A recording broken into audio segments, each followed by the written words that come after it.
قاموا بنصرة الدين القويم ومن تبعهم بإحسان إلى يوم الدين.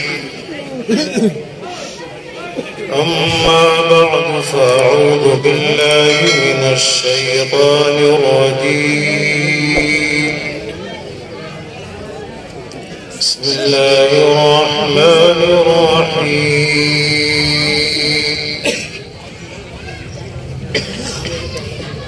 ومن آياته أن خلق لكم من أنفسكم أزواجا لتسكنوا إليها وجعل بينكم مودة ورحمة إن في ذلك لآيات لقوم يتفكرون.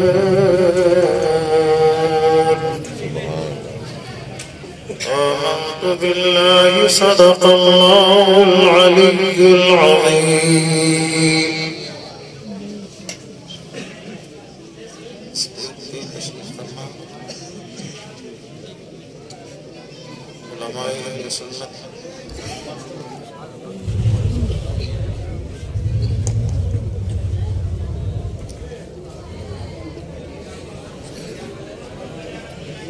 برادران اسلام و سنت،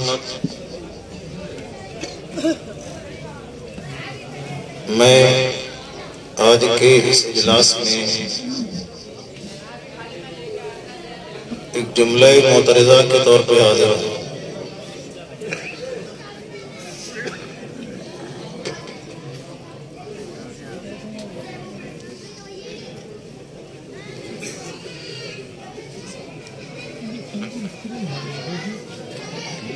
ابھی آپ نے الحمدللہ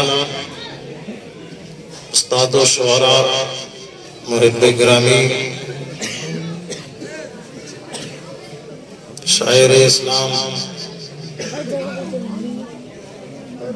جناب ناصر سبحانی صاحب اور ان سے پہلے ہر دل عزیز شاعر جناب محمد آخر صاحب مراد آبادی اور بہترین نظامت کا فریضہ انجام دینے والے مشہور نقیب حضرت مولانا محمد مشتاق صاحب نعمانی، ان کے ارشادات اور کلام سے آپ کافی دیر سے محظوظ ہو رہے ہیں اور بہت دیر سے بیٹھ کے آپ اپنی جھولیوں کو اجر و ثواب سے معمور کر رہے ہیں۔ اللہ تعالی ہماری اس حاضری کو قبول فرمائے۔ محب گرامی منزلت حضرت علامہ مولانا فخر الدین صاحب پورے عالمانہ وقار کے ساتھ اسٹیج پر رونق افروز ہیں۔ دیگر علماء کرام، ائمہ اسلام اور عزیز گرامی منزلت حضرت حافظ قاری محمد حنیف القادری صاحب جو آپ کی حسینی مسجد کے خطیب و امام بھی ہیں۔ دراصل میں انہی کی دعوت پر اور انہی کے کہنے کی بنیاد پر آپ تک پہنچا ہوں۔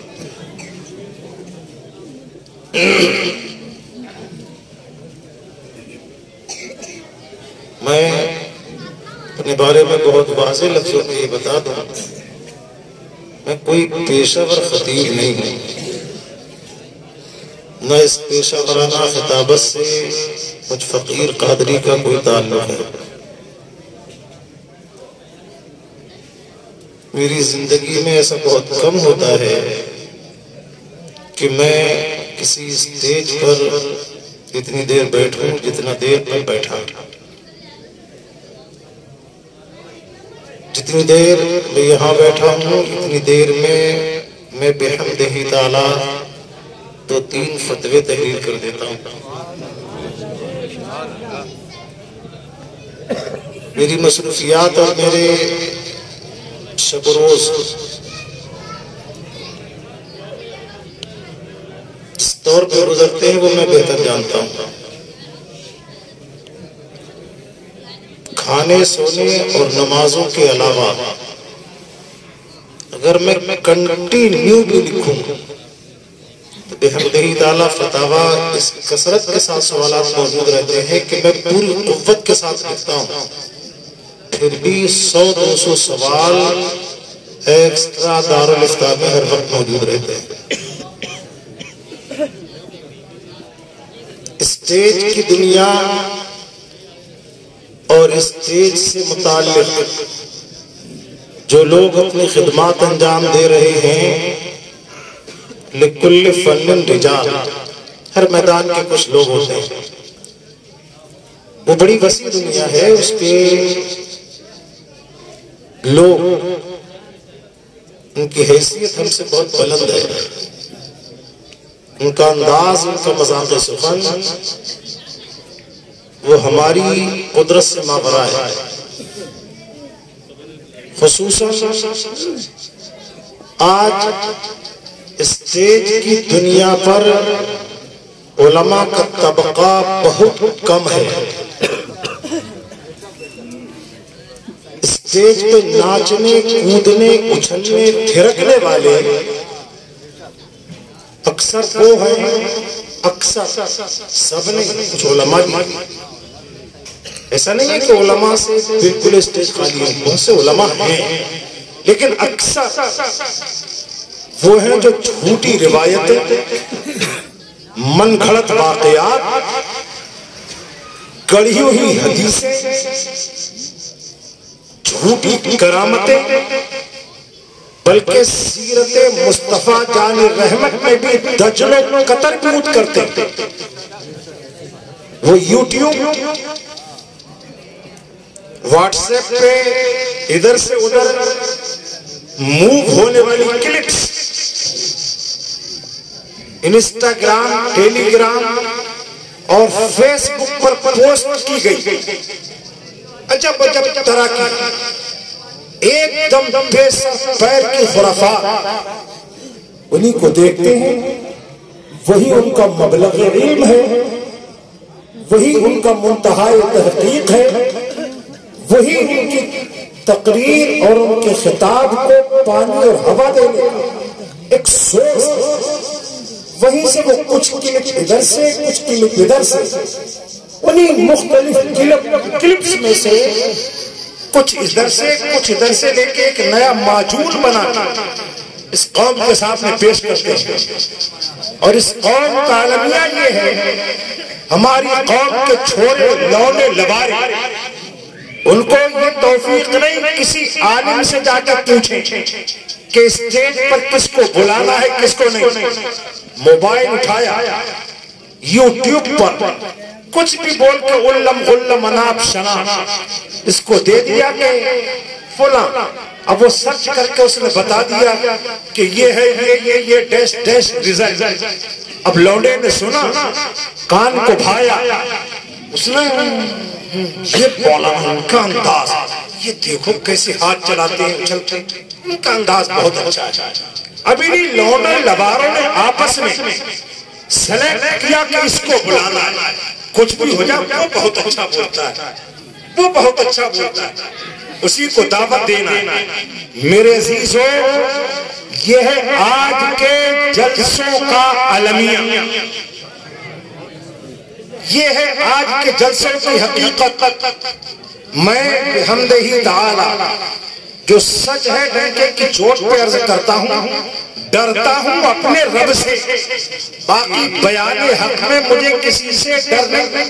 جی میں کچھ دیر چند باتیں عرض کروں گا، مجھے یہ بتائیے آپ سننے کے لیے تیار ہیں؟ مجھے کسی کے نعرے کی ضرورت نہیں، کوئی نعرہ لگائے یا نہ لگائے. ایک دو بات اور صفائی کے ساتھ عرض کر دوں. مجھے یہ آج تک سمجھ نہیں آیا کہ تقریر کے درمیان لوگ اچھلتے کیوں؟ تقریر کے درمیان اٹھ کے نعرے کیوں لگا؟ اس کی وجہ میں نہیں سمجھ سکتا۔ میں نے بہت غور کیا کہ تقریر کے درمیان نعرے کا مطلب ہوتا کیا؟ نعرہ یہ عربی زبان کا لفظ نعرہ، اس کا مطلب ہوتا ہے اشتعال، جوش، جذبہ دلانے والا کوئی کلمہ، کوئی بات، ایسی بات جس کے ذریعے سے لوگوں کے جذبات میں ابال پیدا، ایسی کوئی بات کہہ دینا، اس کو نعرہ کہتے ہیں۔ نعرہ دراصل جب دو فوجیں آپس میں ٹکراتی تھی، جب میدان کارزار ہوتا تھا، لڑائی کا میدان سجتا تھا، تو ہر فوج کی جانب سے کچھ باتیں ایسی کہی جاتی تھیں جو اپنی فوج کو، اپنے سپاہیوں کو سست نہ پڑنے دے۔ اس وقت نعرے لگتے تھے۔ میں یہ نہیں سمجھ پاتا جلسے میں نعرے کا کیا کیا؟ جلسے میں نعرے کا کیا؟ مجھے آپ سے کچھ کہنا ہے تو کچھ کیا کہنا ہے؟ میں آپ کو کسی کے خلاف ابھار تو نہیں رہا کہ میں آپ کو جوش دلاؤں، چلو تیار ہو جاؤ، لاٹھی لے لو، برچے لے لو، بم لے لو، قبر لے لو، تلواریں لے لو، تیار ہو جاؤ، فلاں پہ اٹیک کرنا ہے۔ میں آپ کو کسی پر اٹیک کرنے کے لیے یہاں ابھارنے کو نہیں بیٹھا۔ یہ اصل میں پیشہ ور نچکیوں گویوں کا ایک چوچلا ہے۔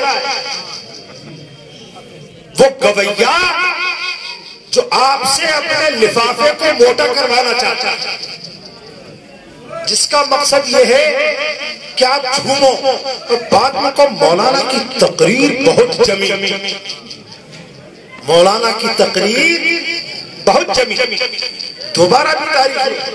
اب وہ تقریر کر کے اترتا، ہاں حضرت وہ فلاں تاریخ ہمارے یہاں کی، فلاں تاریخ ہمارے یہاں کی۔ تو اصل میں اس کو یہ دکھانا اور بتانا ہوتا ہے کہ وہ کس انداز سے ہاتھ چلاتا ہے، کیسے اچھلتا ہے، کیسے گاتا ہے۔ ایک بات، تقریر اور گا کے یہ عجیب بات ہے۔ تقریر اور گا کے، جیسے میں کہوں نماز پڑھو تو اب اسی کو میں گا کے کہوں میرے بھائیو نماز پڑھو، یہ کیا بات ہے؟ ناشری میں ایک الگ بات ہے، ایک میں شریعت کا حکم آپ تک پہنچانا ہے، اب میں گانے لگنے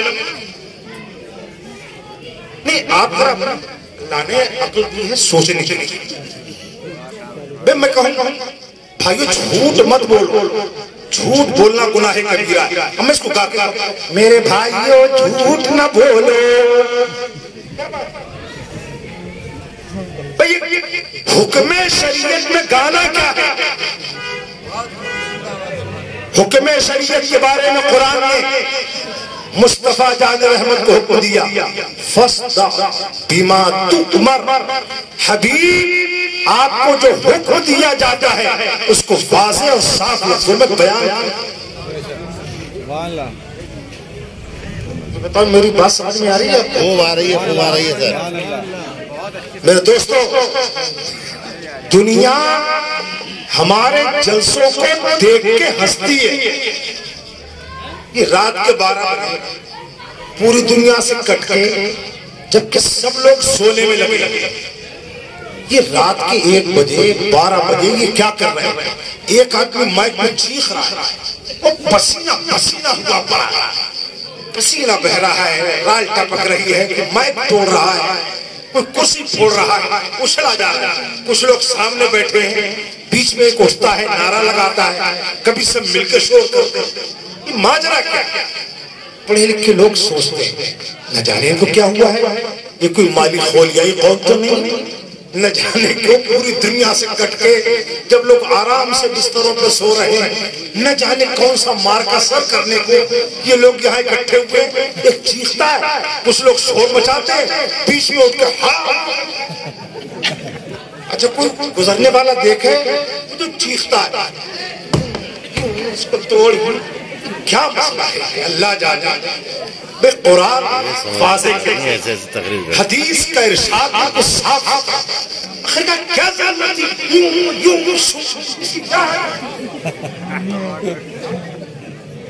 بات آپ کو سمجھ میں آ رہی ہے مجھے آپ سے داد آ لے یہ درد دل ہے جو آپ تک پہنچا یہ درد دل ہے اچھا مجھے اس بات کی کوئی توقع نہیں کہ میری دوبارہ تاریخ لی جائے میں تو میاں اس مزاج کا قائل ہوں میں جیسے دہلی سے آیا ہوں یہاں کے علماء بھی ائمہ بھی خطبہ بھی ایک چیز مجھے یہ بھی سمجھ میں نہیں آتی مجھے دہلی سے آج کے اس اجلاس میں تقریر کرنے کے لیے بلایا جیسے میں کیا کہوں گا تقریر میں نماز کے بارے میں کہوں گا تو یہاں کے علماء نماز کے لیے نہیں کہتے ارے توجہ ہے آپ کی کہتے ہیں کہ میں یہ نہیں سمجھ سکا آج تک واللہ العظیم کہ نماز روزہ حج زکات یعنی تمام ارکان اسلام اخلاق عبادات معاملات جتنے بھی احکام شریعت کیا میں یہاں کے ائمہ علماء سے ہٹ کے کچھ اور بیان کروں گا تو بھائی میں بھی وہی بیان کروں گا جو یہاں کے ائمہ علماء بیان کرتے ہیں پھر ضرورت کیا ہے اس بات کی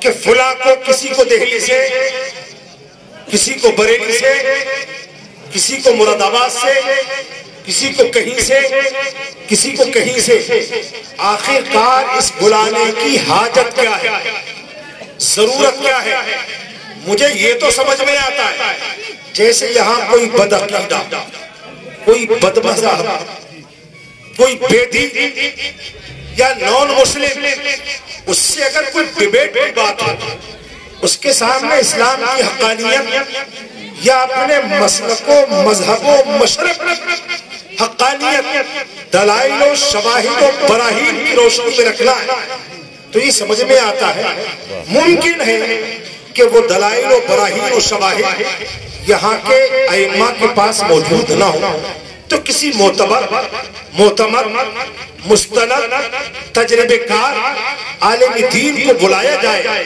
تاکہ وہ اسلام کی حقانیت کو ڈنڈے کی چوٹ پر واضح کرے اور وہ بتا دے کہ اسلام حق ہے اس کے دلائل و شواہد و براہین یہ ہے مگر مجھے عام تقریروں میں باہر سے کسی کا بلانا آج تک سمجھ میں نہیں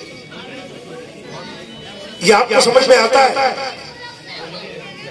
آپ کو اس لیے سمجھ میں آتا ہوگا میں بتا دوں کہ مولانا کیا آواز ہے ان کا وہ کتنی شاندار آواز ہے ان کا لب و لہجہ کیا وہ دنیا کوئی کہتا ہے ان کے سینے میں بہت جان سینے کی جان کے لیے بلایا ہے آپ انداز دیکھنے کے لیے بلایا ہے انداز ساز آواز کسی فلمی ایکٹر کا بھی اچھا ہو سکتا ہے اسلام کسی کی آواز انداز ساز ہاتھ پاؤں پھینکنے کی بنیاد پر نہیں پھیلا بلکہ اسلام اپنی حقانیت کی بنیاد پر آتا ہے سبحان اللہ بے شک بے شک یہ دو چار باتیں میں نے بطور تمہید کہہ دی اللہ تبارک و تعالی ہمیں آپ کو سب کو ان پر عمل کی توفیق عطا فرمائے آمین یا رب العالمین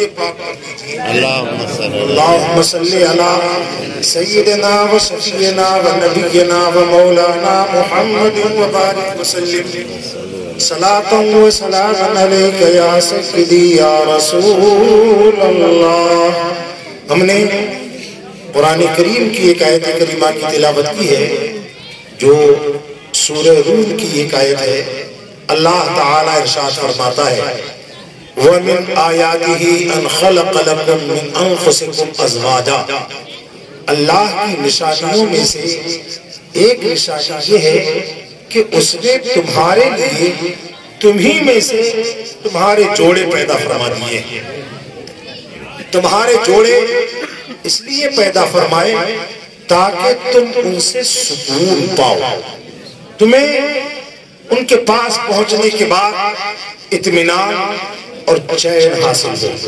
یعنی شادی اللہ رب العزت نے ایک مرد کی عورت کے ساتھ، عورت کی مرد کے ساتھ، شادی کے یوں بہت سے مقاصد ہو سکتے ہیں، اسلام نے ایک جامع اور اہم مقصد یہ بیان کیا کہ اللہ رب العزت نے تمہارے جوڑے یعنی مردوں کے لیے بیویاں اس لیے پیدا فرمائی تاکہ مرد کو بیوی سے سکون حاصل ہو۔ اسلام اور غیر اسلام دونوں کے یہاں شادیوں کے مقاصد میں بنیادی طور پر بہت بڑا فرق ہے۔ یورپ اور نان مسلم جتنے بھی کلچر ہیں، عام طور سے یورپ دنیا کا سب سے بدتمیز کلچر رکھنے والا وہ علاقہ ہے جہاں عورت کی حیثیت صرف جنس کی تسکین، سیکسول پاور کو شانت کرنے کا ایک ذریعہ ہے عورت، یعنی جنسی تسکین کا سامان عورت ہے اہل یورپ کے یہاں۔ یورپ والے، مغربی تہذیب والے عورت کے ذریعے سے صرف اپنی جنس اور نفسانی خواہش کی تسکین کو پورا کرنا چاہتے ہیں، اسی لیے عورت مغربی معاشرے میں، یورپین کلچر میں اس سے بڑھ کے کوئی حیثیت نہیں رکھتی کہ وہ جنسی تسکین کا ایک سامان ہے۔ نہ مرد کو اس سے کوئی چین، نہ کوئی قرار، نہ کوئی محبت، نہ کوئی دلچسپی، نہ کوئی لگن، کچھ بھی نہیں۔ مرد اپنے کام میں اور اپنے کام میں، جب ایک کو دوسرے کے ساتھ جنسی خواہش کو پورا کرنا ہوا تو مرد و عورت دونوں باہم مل گئے۔ اب ان کے ملنے کے لیے وہ اصول، وہ قوانین بھی کوئی حیثیت نہیں رکھتے جن کو اسلام نے نیچر کے ساتھ ساتھ فطرت کو شریعت کے دائرے میں لا کر جو پاکیزگی، تقدس، احترام، ادب اور ایک دوسرے کے جذبات کی قدر کرنے کے ساتھ باہمی لگن، محبت، مودت جو پیدا فرمائی دور دور تک، اس کے ان کے یہاں اس کا کوئی تصور نہیں۔ مرد الگ فیکٹری میں کام کرتا ہے، عورت الگ آفس میں کام کرتی ہے، شام کو کسی وقت دونوں اکٹھے ہوتے ہیں۔ قرآن نے مرد و عورت کے مابین جو رشتہ رکھا تھا وہ اس طور پہ تھا، مرد اگر اپنا دن کہیں گزارتا ہے، خواہ تجارت میں، بزنس میں، سروس میں، ایگریکلچر میں، کھیتی میں، کاروبار میں، دنیا کی جتنی بھی مصروفیات ہو سکتی ہیں، وہ جہاں بھی اپنا وقت گزارتا ہے، صبح کو نکلتا ہے، شام کو واپس آتا ہے، پورا دن وہ جہاں بھی زندگی گزارتا ہے، چاہے کوئی بھی حال ہو، کوئی بھی ماحول ہو، وہ محنت و مشقت، کلفت و مصیبت اٹھا کر پورا دن گزار کے شام کو جب اپنے گھر آتا ہے، رب کریم نے اس کے ذہن، اس کے جسم، اس کے خیال، اس کی فکر اور دن بھر جو محنت کی تھی، جو مشقت اور کلفت برداشت کی تھی، اللہ تبارک و تعالی نے اپنے کرم سے اس کے ذہن و فکر و دماغ و ذہن و جسم کے سکون کے لیے بیوی کی شکل میں گھر کے اندر ایک تحفہ رکھا ہے۔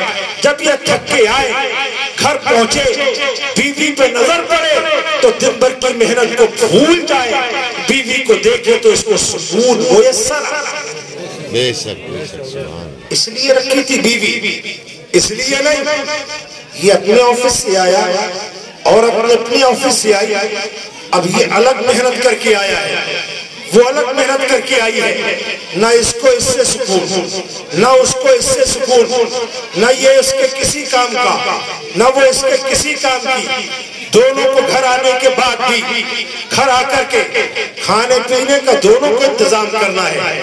اگر یہ تھکا ہے تو وہ بھی تھکی ہے, وہ پریشان ہے تو یہ بھی پریشان. آفس میں تھکے دونوں نے کھائے ہیں. اسلام نے مرد و عورت کو اس طور پر نہیں رکھا تھا, بلکہ عورت کو گھر کی ملکہ بنایا, مرد کو باہر کا ذمہ دار بنایا. اسی لیے تینوں خرچے جو بنیادی طور پر ہیں وہ مرد کے ذمہ رکھے. عورت کو تو اپنے شوہر کا وفادار خادم. عزیزان گرامی قدر, عورت اسلام یہ کہتا ہے عورت کو نعمت ہے. اذا صلت المرأة خمسها وصامت شهرها وأحسنت فرجها وأطاعت زوجها قيل لها ادخلي الجنة من أي أبواب الجنة شئت. عورت اس لیے عورت سماج میں اس کی ذمہ داری روزی کمانا نہیں, بزنس کرنا نہیں.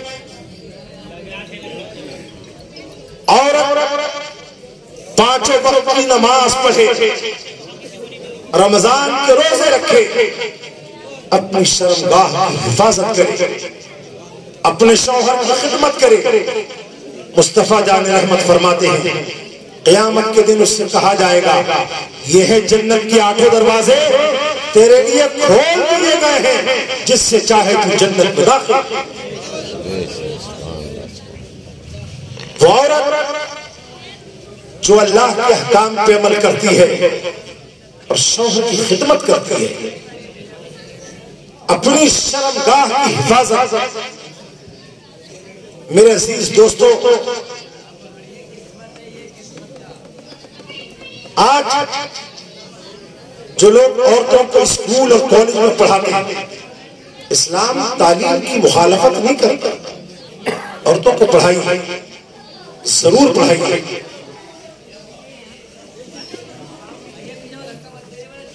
اسکول کالج یونیورسٹی میں پڑھانے والوں اسلام منع نہیں کرتا کہ اپنی بیٹیوں کو اسکول کالج یا یونیورسٹیوں میں نہ پڑھاؤ, مگر پڑھانے سے پہلے اپنی بیٹیوں کو, اپنی بچیوں کو شریعت کا لباس پہنا دو. شریعت کا لباس پہنا کر پڑھائیے یونیورسٹی تک. کون منع کرتا ہے؟ پڑھائیے کالج میں, جو بھی کمرشل کورسز کرانا کرائیے, مگر اپنی بچیوں کو, بیٹیوں کو, بہنوں کو شریعت کا لباس پہنا دیجیے. اللہ تعالیٰ نے انسان کی طبیعت کو شریعت کے قانون کے دائرے میں رکھ کر آوارگی سے بچا لیا. انارکی, لاقانونیت, آوارگی, ہر شخص کو اللہ تبارک و تعالیٰ نے 2 طرح کے قانون دیے. ایک قانون طبیعت, ایک قانون شریعت. طبیعت کا مطلب ہے نیچر, بھوک لگنا یہ قانون فطرت. انسان کو بھوک لگے, اللہ نے پیٹ دیا ہے, میدا دیا ہے, بھوک لگے گی, یہ قانون فطرت ہے. بھوک دور کرنے کے لیے کھانے کو کوئی چیز چاہیے, وہ حرام ہو یا حلال. بھوک ہر چیز سے دور ہو جائے گی, یہ قانون فطرت. پیاس لگے گی, یہ نیچر کا قانون ہے, فطرت کا قانون. مگر یہ قانون فطرت اللہ رب العزت نے مسلمان کے لیے فطرت کو لگام دینے کے لیے قانون شریعت رکھا ہے. مسلمان قانون فطرت پر نہیں بلکہ قانون فطرت کے ساتھ ساتھ قانون شریعت کی عمل کرتا ہے.